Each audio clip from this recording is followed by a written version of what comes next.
Bonjour. Hello. Hola. مرحبا بكم.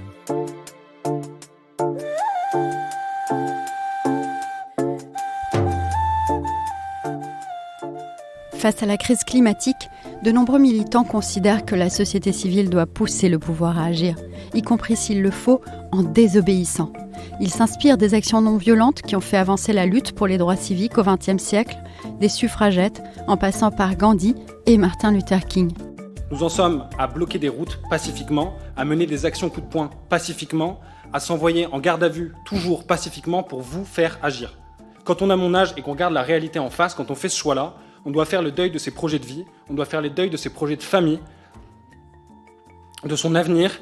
Imaginer un futur à plus de 5 ou 10 ans n'a strictement aucun sens aujourd'hui pour moi et pour tous les jeunes comme moi.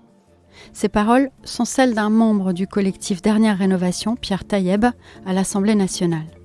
Dans cet épisode de Sur la Terre, notre podcast produit en partenariat avec The Conversation sur les réponses à la crise écologique, nous avons donc décidé de nous interroger sur ce sujet.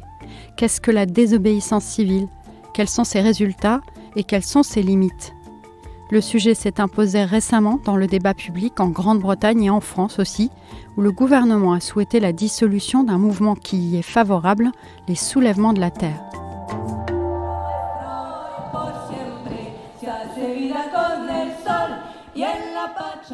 Mi-septembre, j'ai assisté à un festival à Bordeaux, Climax, qui se veut un espace de réflexion sur la transition écologique.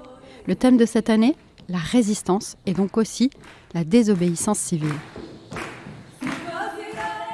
Climax, ce sont des concerts, des conférences et aussi des formations comme celle-ci sur les clés d'une mobilisation réussie. Des sentiers battus, parce que souvent ce qui se passe lorsqu'on veut se mobiliser sur quelque chose, on pense direct à la manif ou à la pétition, mais on sait qu'il y a plein de choses qui peuvent faire avancer une lutte.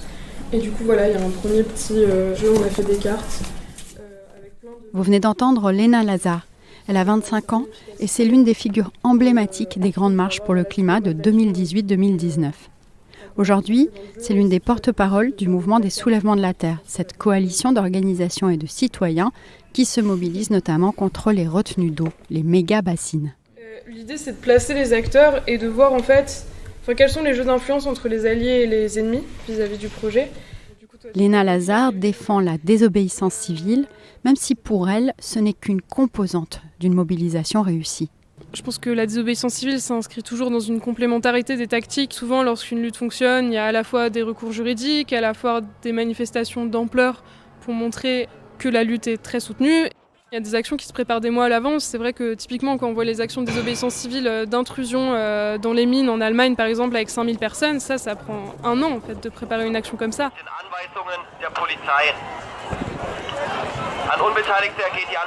Après, il y a des actions de désobéissance civile qui consistent justement à aller faire un affichage illégal sur un bâtiment, sur une institution publique. Ça, c'est quelque chose peut-être qu'on peut préparer entre amis en quelques semaines, voire quelques jours. Bien entendu, il y a toujours une stratégie de communication autour. Et elle est loin d'être la seule à croire en cette méthode d'action. Le groupe Extinction Rebellion, par exemple, est partisan de la désobéissance civile. Né en 2018 en Grande-Bretagne, il a aujourd'hui des antennes dans 87 pays. Mais qu'est-ce que la désobéissance civile exactement ? J'ai posé la question à Aurélien Boyade, doctorant à l'école de droit de Sciences Po, qui a fait des recherches sur les luttes environnementales. C'est un acte qui est contraire à la loi. Et ses caractéristiques, c'est qu'il est public, et pas à visage masqué, mais à visage découvert. Il est à but politique. Donc, généralement, il vise à alerter ou à demander à ce qu'une loi soit modifiée. Il est intentionnel, donc il est fait en conscience. On considère qu'il y a une réflexion politique qui prépare l'acte. Les grands exemples de la désobéissance, c'est s'asseoir dans la partie du bus qui n'est pas réservée aux Noirs ou aux Blancs, c'est faire la marche du sel pour aller prélever une ressource qui était taxée. La marche du sel, c'est l'action très symbolique qu'a menée Gandhi et le mouvement d'indépendance en Inde, qui est un peu l'un des symboles aussi de la désobéissance civile. Voilà, donc cette désobéissance directe, elle est assez claire, c'est une non-coopération avec une obligation, une interdiction. Aujourd'hui, selon Aurélien Boyade, on se situe dans une forme de désobéissance indirecte. Donc on va bloquer, on va entraver, on va occuper, on va faire des actions symboliques, on va retirer des portraits de représentants politiques, mais en fait on désobéit à autre chose que ce que l'on conteste. On constate là depuis environ 5-10 ans qu'il y a un très grand nombre d'actions qui se réclament de la désobéissance civile et de la non-violence. Là dans les dernières années on peut penser à Alternatiba, ANV, XR, Dernière Rénovation. Mais il faut rappeler que désobéir ne veut pas partout dire la même chose. Aux Philippines, par exemple, arborer une affiche peut déjà constituer un acte de désobéissance dangereux, alors qu'en France, cela relève la plupart du temps de la liberté d'expression.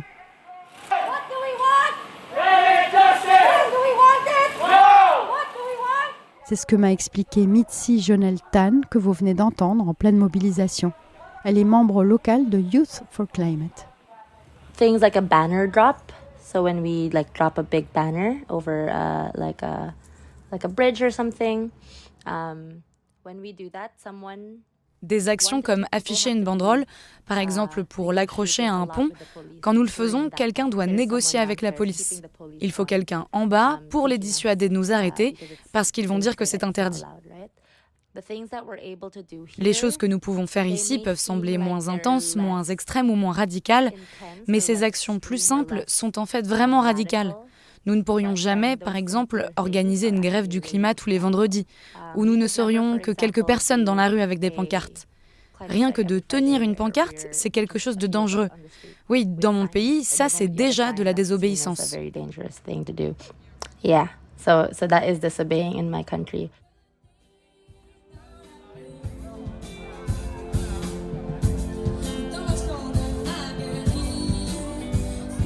Alors comment exactement se pensent ces actions ? Au Festival Climax, j'ai pu échanger avec Pauline Boyer, ex-décrocheuse de portraits d'Emmanuel Macron, aujourd'hui chez Greenpeace. Elle est la co-autrice d'un livre manifeste sur la non-violence et nous avons parlé ensemble de la campagne visant les nouveaux projets d'extraction de Total Energy. Selon elle, une mobilisation réussie a toujours plusieurs composantes. Il faut parfois saisir la justice, viser l'opinion publique et dans ce cas, chercher à influencer les financeurs et actionnaires, s'il le faut, en ayant recours aussi à la désobéissance civile. Par exemple, le projet ECOP, donc de construction d'un pipeline par Total en Ouganda et en Tanzanie. Donc là, dans le monde entier, il y a des activistes qui font des actions auprès des banques et des assurances pour qu'elles refusent de financer et d'assurer le projet.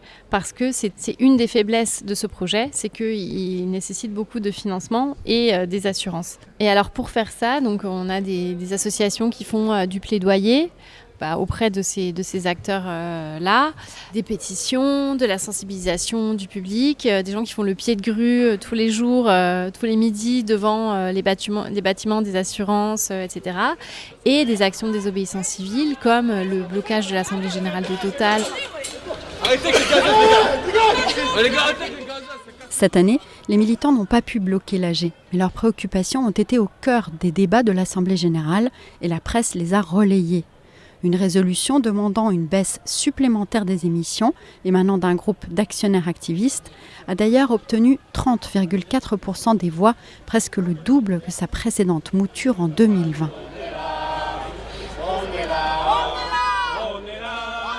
En revanche, 2 militants ayant participé au blocage devront répondre de leurs actes devant la justice. Selon Pauline Boyer, cela leur permettra aussi de communiquer. Mais où sont les limites de ces actions ? Si la non-violence est le principal critère, quand commence la violence ? J'ai aussi assisté à une formation à l'action non-violente. Le groupe a été invité par le formateur à réfléchir à cette question. Je vais vous demander de tous et toutes vous mettre debout.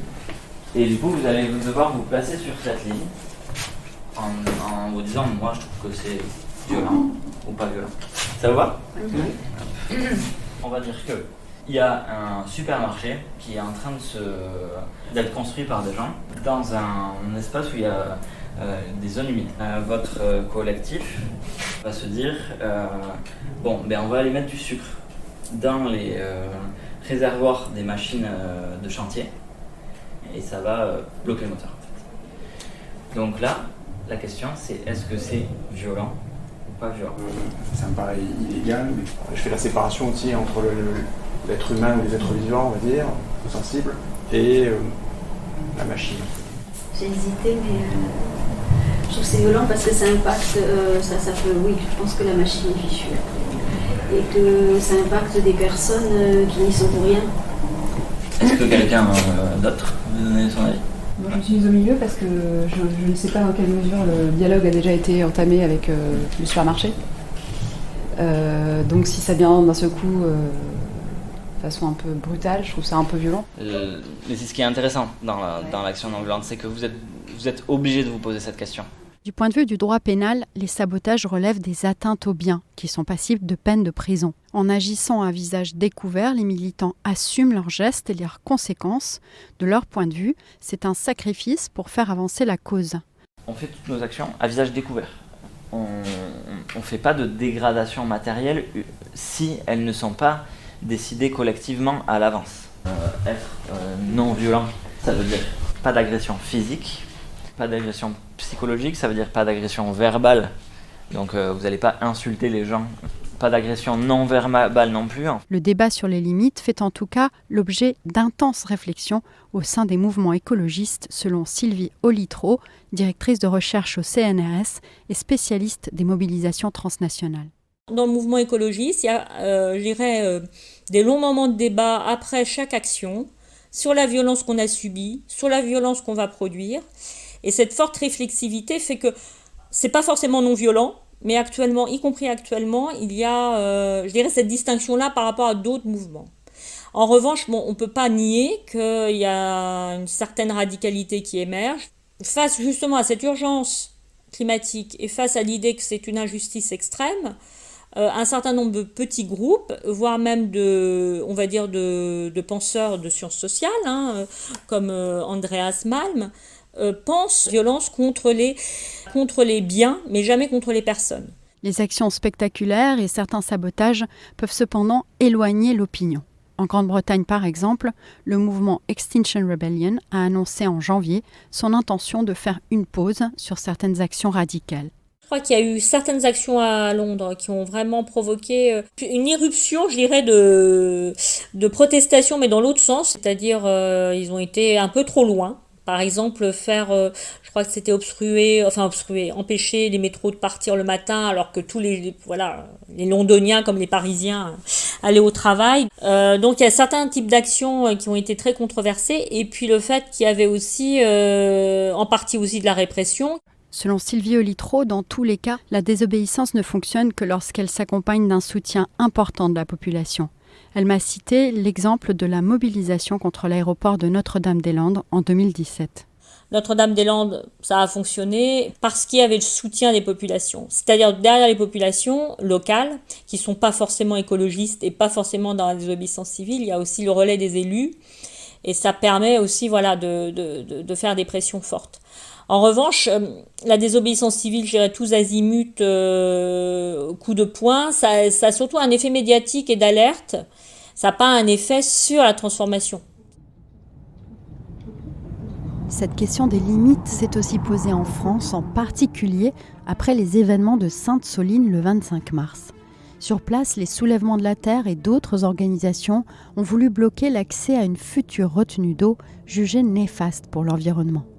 Léna Lazare, que vous avez entendue plus tôt, y était ce jour-là. Elle avait été interviewée par une équipe de l'AFP. Le but, c'est qu'il n'y ait pas une bassine de plus, donc que le chantier notamment de Sainte-Soline ne voit pas le terme et qu'il soit définitivement mis à l'arrêt. Nous, on veut qu'il y ait un moratoire sur tous les projets de bassines et donc là que le chantier ne puisse pas se terminer. L'idée était de mener ce que l'on appelle une action directe ou désarmement. L'objectif n'est plus d'alerter l'opinion, mais de bloquer directement le projet. Ce jour-là, plus de 8000 personnes selon les autorités, presque 30 000 d'après les organisateurs, s'étaient déplacées. Et face à elles, un dispositif de 3000 gendarmes et policiers décidait à ne pas permettre l'émergence d'une ZAD, une zone à défendre, comme à Notre-Dame-des-Landes. Et ça a mal tourné.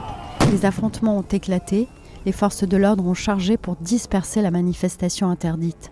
Au milieu de milliers de manifestants pacifiques, des groupes de militants cagoulés ont riposté en lançant des projectiles. Bilan, 4 camionnettes de gendarmerie ont pris feu, plus de 5000 grenades lacrymogènes ont été tirées par les forces de l'ordre. Et des blessés, beaucoup de blessés, près de 200 côté manifestants selon les organisateurs, dont 2 ont passé de longues journées entre la vie et la mort, et 47 côté gendarmes. Les militants ont dénoncé une répression extrême qui, selon eux, s'était déjà installée depuis plusieurs années. Le ministre de l'Intérieur a, lui, évoqué une radicalisation du mouvement orchestrée, selon lui, par des groupuscules d'extrême gauche.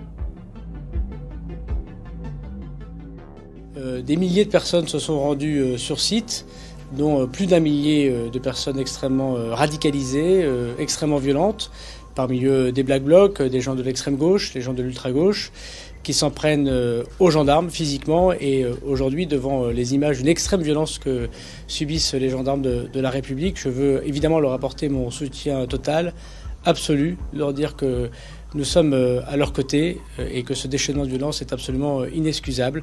Le gouvernement a ensuite annoncé la dissolution des soulèvements de la terre, une décision qui a été retoquée en référé cet été par le Conseil d'État. Dès 2022, Gérald Darmanin avait parlé de méthodes dignes de l'écoterrorisme pour évoquer ce mouvement. Au sein des services policiers et de renseignement, certaines sources de ma collègue Tiffaine Lelibou du service enquête de l'AFP évoquent aussi leur inquiétude concernant une minorité qui s'est radicalisée, mais sans aller jusqu'à les qualifier de terroristes.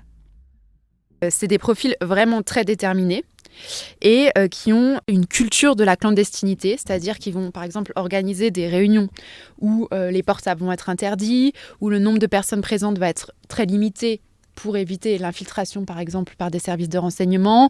Ils vont tout un ensemble de techniques qui montrent qu'ils sont très structurés, très bien organisés et que c'est des professionnels vraiment de l'organisation clandestine. Pour Léna Lazare, on cherche surtout à décrédibiliser le mouvement dans son ensemble. Je pense qu'à partir du moment où un mouvement commence à prendre de l'ampleur, qu'il ait des actions illégales ou pas, les intérêts qu'il y a en face vont chercher à tout prix à le décrédibiliser. En dehors de Sainte-Soline, souvent ça revient, la question de c'est contre-productif ce que vous faites, qu'on soit en train de bloquer une entreprise ou en train de jeter de la soupe sur des tableaux, si on prend un des exemples qui a peut-être fait le plus polémique cette année. Mais pour moi, souvent c'est des opérations de diversion, de dire que les écologistes sont contre-productifs. Ça permet ça fait qu'on déplace le discours médiatique à la place de permettre aux activistes de parler du fond. On se retrouve à devoir se défendre. La pente de la radicalisation n'est quoi qu'il arrive pas sans risque pour le mouvement, selon l'avocat défenseur des droits humains William Bourdon, qui s'exprimait aussi sur ce sujet au festival Climax. La mécanique de la radicalisation, ça peut aussi fabriquer des logiques protectionnistes, de peur, qui font l'affaire aussi de ceux qui n'en ont rien à faire de la démocratie et des libertés. Donc la radicalisation dans une mécanique toxique, ça peut aussi être liberticide. Ça peut être aussi piégeux. Et ça, c'est une responsabilité, pardon, je ne peux pas voir, mais c'est une responsabilité morale et éthique pour les militants, pour les responsables d'associations, pour les avocats, qui est une très grande responsabilité. Et la radicalisation, ça ne peut pas remplacer le renouveau politique. La balle est donc aussi dans le camp des responsables politiques, selon l'avocat, qui appelle à une véritable prise en compte du cri d'alarme des militants.